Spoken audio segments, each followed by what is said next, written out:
Wala yan. Pale!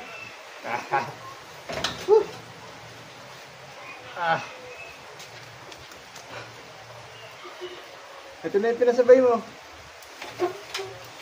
Medyo ka ba? Naulan naman pagpapasabay mo ng hagdanan. Tsaka magpipinta ka ba? Wala yung layo ng gusto mong pagpinta ng gamit mo. Pala, galing pa itong Tanay. Walang joke ka. Tapos si 200 lang ibibigay mo. Pali naman. Wala ba kape? Gcash mo na lang. Sige. Wala, thank you.